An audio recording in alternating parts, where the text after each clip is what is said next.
Olá pessoal, aqui é o professor Flávio Coutinho e essa é a sexta aula que a gente vai falar sobre HTML.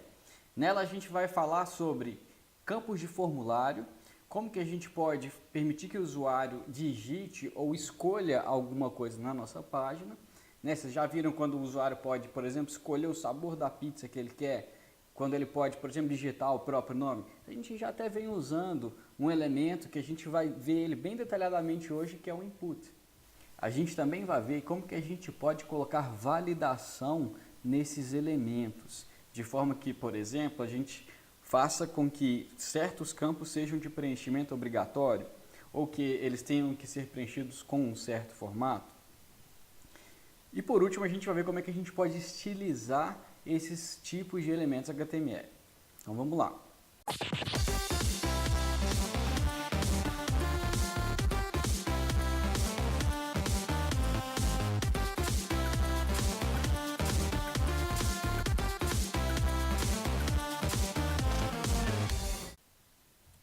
Na última aula, a gente viu sobre o objeto global que existe no JavaScript, que é o objeto window. Esse objeto window tem várias funções, vários utilitários nele. Um deles é o alert, que apresenta, faz pipocar uma mensagenzinha, que não é muito bonita, a gente não deve usar isso muito não, mas por enquanto serve para a gente fazer alguma coisinha em JavaScript. Algumas outras propriedades desse cara que chama window são, por exemplo, o document. O document é o cara que nos dá acesso ao DOM, que é a estrutura HTML da página. Mas tem também o navigator, que ele dá acesso a vários recursos do navegador muito interessantes, como, por exemplo, conseguir determinar a latitude e a longitude do usuário. Isso se chama geolocalização. E também outras funcionalidades, como, por exemplo, reconhecimento de fala e síntese de fala. O que são essas duas coisas? Reconhecer fala você vai criar uma função que vai solicitar permissão para usar o microfone. E aí, se o usuário der a permissão e ele falar alguma coisa, o navegador ele vai chamar essa sua função passando como parâmetro, basicamente, um vetor de palavras que essa pessoa falou. E a síntese de fala é o contrário. Você passa para essa função uma string e essa função vai fazer com que o computador ou que o navegador fale em voz alta esse string que você mandou ele ler. Muito interessante. Tem também o Windows.math, que dá acesso a várias utilidades matemáticas, como por exemplo função de calcular raiz quadrada, elevar, função de seno, cosseno, ou definir um número aleatório e outras coisas. Tem também o window.location, por exemplo, que ele te dá acesso a qual que é a URL que está digitada lá em cima na página atual. E a gente tem como convenção omitir a palavra window, visto que ele é o único objeto global em JavaScript, então a gente não precisa colocar window.alert, window.document. A gente pode colocar só alert ou só document. A gente viu também como é que a gente pode fazer para poder alterar o estilo de um elemento HTML, tendo à nossa disposição todas as propriedades CSS que a gente viu, podendo serem definidas a partir do JavaScript. Por exemplo, se você tem uma variável que chama botão element e ela provavelmente aponta para um botão da página que está no DOM, a gente consegue definir a largura desse botão colocando botão element.style, que aí é uma propriedade do botão, e aí qual propriedade CSS que a gente quer definir? Width, que é a largura. Mesma coisa para padding top. Só que aqui a diferença entre o CSS e o JavaScript é muito importante. Padding top, a propriedade em CSS é com tracinho. Em JavaScript, o tracinho significa sempre menos, tipo 10 menos 5. Então isso aqui não é válido.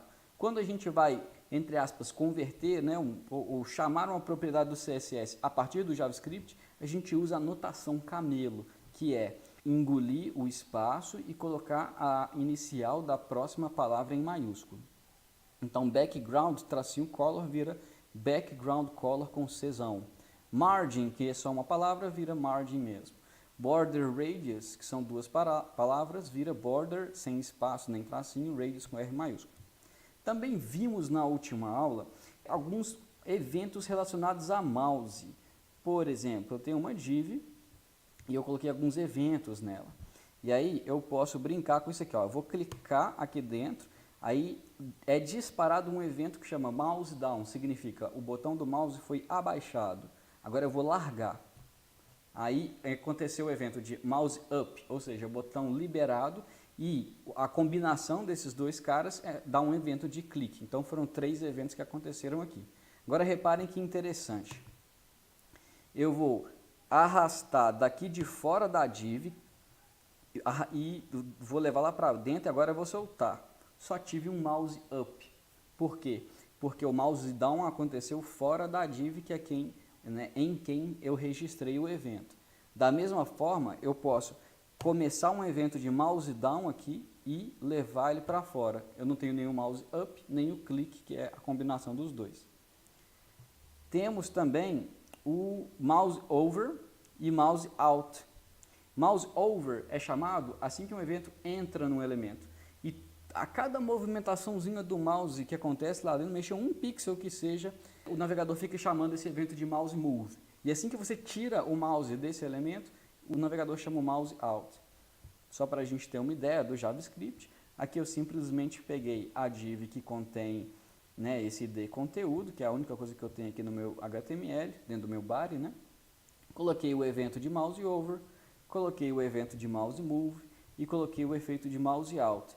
Todos eles definindo o inner HTML da div, né, conteúdo. Por fim, a gente viu que é possível pegar o X e o Y do mouse também, usando, por exemplo, o evento mouse move. Para isso, a gente tem eu estou usando o evento mouse move, e aí eu vou usar o argumento de evento. Vocês lembram do current target? O current target é quem foi o elemento HTML alvo do evento, né, da tradução em inglês. E aí o que eu estou fazendo aqui é algo muito simples. Eu simplesmente estou falando que o inner HTML do body é igual a o evento.pageX, evento.pagey, né, o x e o y do mouse, né? Então é o argumento de evento.pageX, pagey, ou x e y. Muito bem, na aula de hoje vamos falar primeiro de elementos HTML de entrada, que são os inputs. Vamos falar de alguns elementos HTML de escolha e vamos falar de envio e validação de formulário. E aí depois vamos para a nossa prática com o Avatar Creator e como estilizar, né, os elementos do nosso formulário.